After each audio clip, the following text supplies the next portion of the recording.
Assalamualaikum warahmatullahi wabarakatuh. Salam sejahtera bagi kita semua. Perkenalkan, nama saya Adam Cedori, peserta Latsar CPNS Kemenkumham gelombang 3 angkatan 62 kelompok 2. Saat ini saya melaksanakan tugas pada UPT Kantor Imigrasi kelas 2 TPI Nunukan sebagai pemeriksa keimigrasian pemula. Pada hari ini saya akan memaparkan materi pada Learning Journal Agenda 3 yang berjudul Manajemen ASN yang telah disampaikan oleh pembimbing kami, yaitu Ibu Hilalia SSI MPD. Dalam materi kali ini, manajemen ASN terbagi menjadi 3 materi, yaitu yang pertama, kedudukan, peran, hak dan kewajiban, dan kode etik ASN.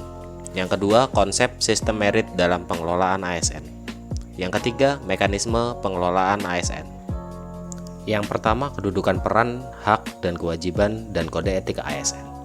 Manajemen ASN adalah pengelolaan ASN untuk menghasilkan pegawai ASN yang profesional, memiliki nilai dasar etika profesi, bebas dari intervensi politik, bersih dari praktik korupsi, kolusi, dan nepotisme.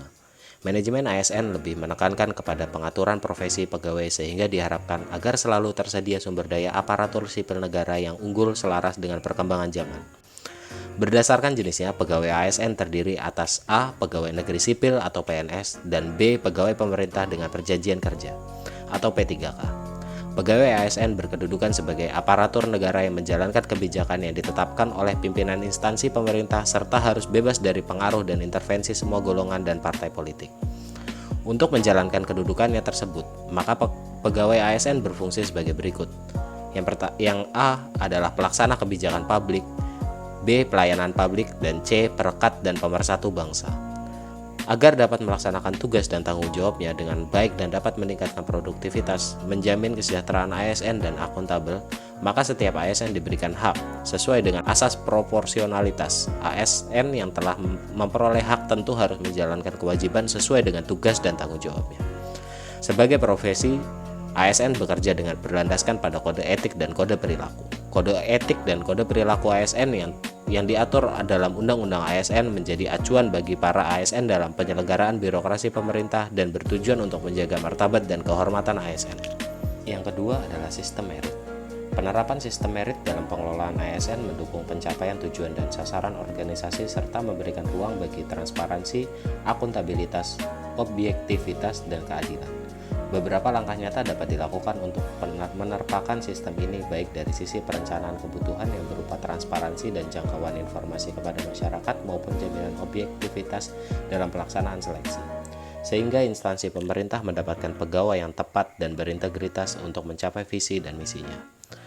Pasca rekrutmen, berbagai sistem pengelolaan pegawai dalam organisasi harus mencerminkan prinsip sistem merit yang sesungguhnya, di mana semua prosesnya didasarkan kepada prinsip-prinsip yang objektif dan adil bagi pegawai. Jaminan sistem merit pada semua aspek pengelolaan pegawai akan menciptakan lingkungan yang kondusif untuk pembelajaran dan kinerja. Pegawai diberikan penghargaan dan pengakuan atas kinerjanya yang tinggi. Di sisi lain, bad performance mengetahui kelemahannya untuk kemudian dibantu oleh organisasi untuk meningkatkan kinerja.